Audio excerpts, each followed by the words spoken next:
About being nice, baby. Yeah, I had it. I actually went to the one, there's one like out by Plainfield by where my brother Yeah. lives. So. The original's better though, don't you? Is it? I haven't been to the original yet. The original, you gotta go. Yeah. All right, guys, you know the drill. Ricardo Lamas, Chicago native, Elmhurst College. First fight on the Fox main broadcast. It's all yours. So you kind of go into this thinking that you win this fight, you're going to get a title shot, or do you just forget all that kind of stuff?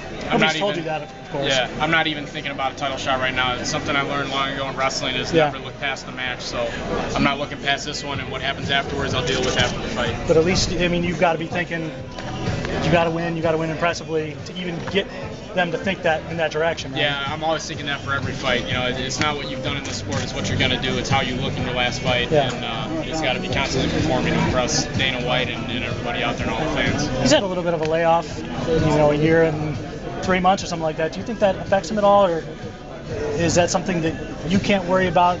Just have to let that be on him? You know, it's not something that I was counting on in my training camp. I've been preparing for the best Erik Koch to show up on Saturday night. So if it's a factor, I'm gonna push the pace to see, exactly how in shape he is. So, we'll see. But I'm not counting on ring rust or anything like that to win this fight. Are you worried about his striking at all, or do you feel you'll be able to neutralize that? I train with a lot of great strikers, so I feel like I'm prepared. I've done everything that I possibly could in this training camp. What kind of extra pressures do you have in fighting so close to home? I don't have any extra pressures. Honestly, it makes me feel more comfortable being at home, being surrounded by people that I'm familiar with. It makes me feel more comfortable. If anything, it's going to make me perform better on Saturday night. What kind of contingent do you have coming on Saturday? Is it pretty big, or? Yeah, I got my whole family. I have a bunch of different groups of friends that are coming, and I've been getting a lot of support from local fans here that have told me they're coming to the fight to see my fight, so it's going to be good. Is Elmhurst College sending a group, or? Yeah, they actually they have a meet in Wisconsin. They can't. It was a quad, so they were supposed to wrestle against like 3 different teams. They canceled 2 of them so that they can make it in back time for my fight. So my head coaches will be there. My old coaches from college and stuff will all be there watching. This fight was kind of maybe sort of supposed to happen last month, I think. Wasn't widely reported, but did that hurt you or help you at all in any way, having the extra month to kind of think about this fight? Definitely helped. I got to start this camp earlier than usual, so I think that's why I was really ahead of schedule with my weight and being in shape and everything, so it definitely helped, having that extra notice. I took it seriously and I was training the whole time. Was there any kind of an injury for him that you had heard of that pushed it back a month? No, I think it was the same injury that he hurt with the fight with Aldo, and it just wouldn't have been 100% for him to have a full camp or something. I don't know the details, but I think that was the reason. Now you're riding a 3-fight win streak right now. Submission, a TKO, a decision. Do you have a preference for the fight? Any way that you want it to go?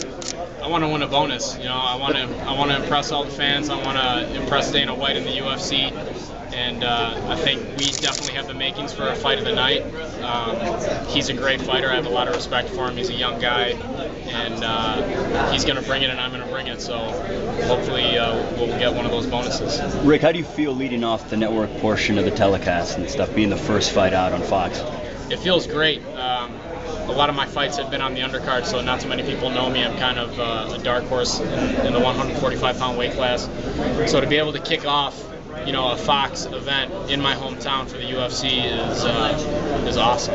You talk about impressing Dana White and things like that. In some ways, you guys apparently already have, because they put you in that spot ahead of somebody like Clay Guida, for example, who I don't think has been on a prelim in 3.5 years or something like that. Obviously, they have some confidence in what you guys are going to do. Do you think there's also some hope that they're going to also push you guys to some more fans because one of you two may be the next guy in line for the title? Yeah, that could definitely be a reason, just getting us some more exposure. That way, if one of us does end up fighting for the title, it won't be like, who is this guy coming out of nowhere? So that could be a reason, and I'm just real happy that they're finally putting the confidence in me to put me on a main card now. Anything else, guys? Well, I just have one more. With it being so cold and you actually knowing how to deal with it, do you have any advice for the other fighters on the card on how to deal with this weather? Just don't be outside too long. It's those sub-zero temperatures. I've been walking my dogs, and the second minute outside, my hands are like freezing up. So stay bundled up, work out inside. Don't go outside very much at all. All right, thank you. Ricardo, one more question. If you do get that title shot, do you have a preference as to who you fight, or do you not care? Whoever's holding that belt, to me, it doesn't care. I'm going after that #1 spot. Whoever has the belt is in the #1 spot. All right. He told us he was going to look for the knockout. He's going to knock you out. What do you want to say about that? Well, talk is cheap, I could say a bunch of stuff too. I'm not one to talk before my fights. I like to speak inside the cage. Thanks, Ricardo.